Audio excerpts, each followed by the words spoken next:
on va manger du Spider-Man en 2026, les amis. En plus du Spider-Man 4 avec Tom Holland, nous aurons droit à Spider-Noir. De nouvelles images sont tombées comme ça du jour au lendemain, sans crier gare. Alors on a eu une petite news il y a plusieurs mois maintenant. Désormais, on a des extraits de la série et on va en parler, les amis. Avant de commencer la VOD, comme d'habitude, le petit pouce bleu. Si vous êtes nouveau, pensez à vous abonner, c'est gratuit, ça soutient la chaîne. Et n'hésitez pas à me suivre sur Twitch. On joue tous les soirs aux jeux vidéo, mais on parle également de séries, films, cinéma, etc., etc. Voilà, on aime bien faire les deux. Donc ma chaîne Twitch se trouve dans la description, les amis.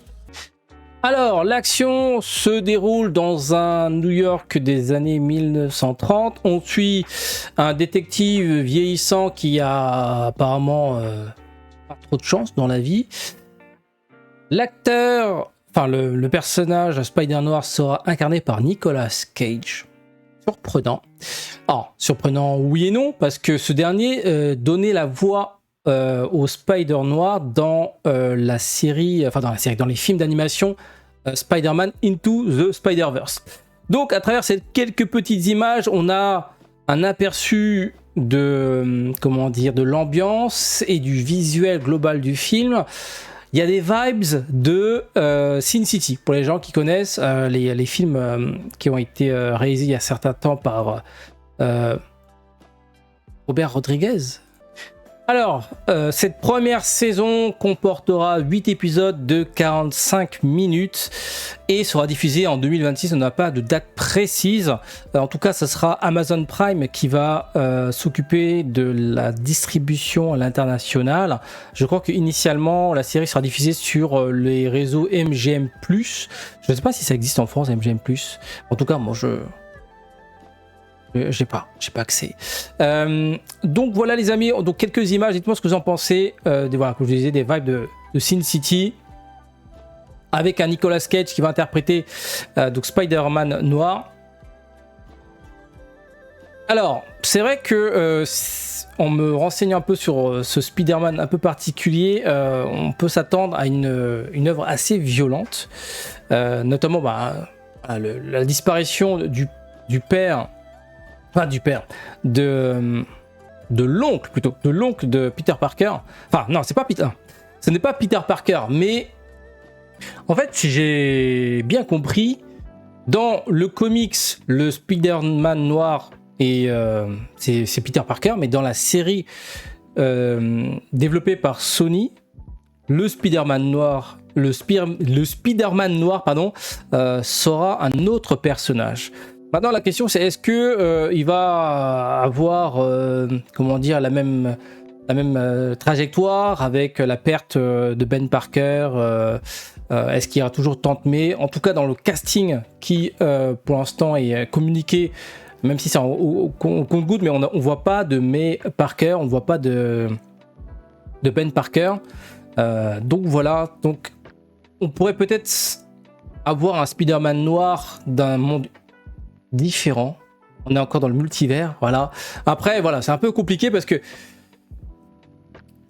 vois, les droits, si j'ai bien compris, de Spider-Man restent dans les mains de Sony. Du coup, Sony sont obligés de faire des trucs qui ne doivent pas avoir de rapport avec ce qui est développé au sein du MCU. Donc peut-être que ils pouvaient pas utiliser le personnage de Peter Parker pour leur série, parce que j'ai l'impression que c'est une série un petit peu à part. Donc je rappelle que c'est produit par Sony Pictures Television, et donc voilà, je vois pas de Marvel Studios dans la production, donc ça reste une œuvre un peu à part. Maintenant la question c'est est-ce qu'il y aura plusieurs de saisons. Donc voilà, c'est produit par Sony et Amazon MGM Studios. Ouais, pas de traces de Marvel Studios. Donc voilà. Alors, la série est développée par Oren Uziel qui a travaillé sur des Mortal Kombat, la série et le film, la 22 Jump Street. Il a travaillé sur Cloverfield Paradox. Ok. Bon, c'est pas forcément très très rassurant. Et l'autre showrunner, Steve Lightfoot, lui par contre, il a fait des choses très intéressantes. Il a travaillé sur Narcos, il a travaillé sur Public Enemy, Hannibal aussi. Donc, et The Punisher aussi. Il a travaillé sur une série Marvel, ok. Sur le papier, c'est déjà beaucoup plus rassurant. Voilà. Donc on peut s'attendre à un truc assez violent, parce que bon, voilà, Spider-Man noir, c'est... sur le papier, c'est pas le Peter Parker tout gentil qu'on connaît, surtout que là, il y a un parti pris avec une esthétique très Sin City. Alors, chose assez intéressante, la série ne s'appelle pas Spider-Man noir, mais s'appelle Spider Noir. Est-ce que c'est une question de droit? Est-ce que c'est une volonté d'expliquer que ce qu'ils vont voir, ça n'a rien à voir avec Peter Parker, même si il a l'accoutrement de Spider-Man noir? Je rappelle que Nicolas Cage double Spider Noir dans la série, enfin le film d'animation. Pourquoi je dis la série? Dans le film d'animation Spider-Man Into the Spider-Verse, qui aura sa conclusion en 2027. Est-ce qu'on aura droit à des caméo, en tout cas sur le papier? Il ne faut pas s'attendre à quoi que ce soit. C'est vraiment une série centrée que sur Spider Noir. D'ailleurs, selon le communiqué et les informations qu'on a autour de cette série, il s'agirait du seul dernier super-héros qui se trouverait à New York au moment de l'histoire.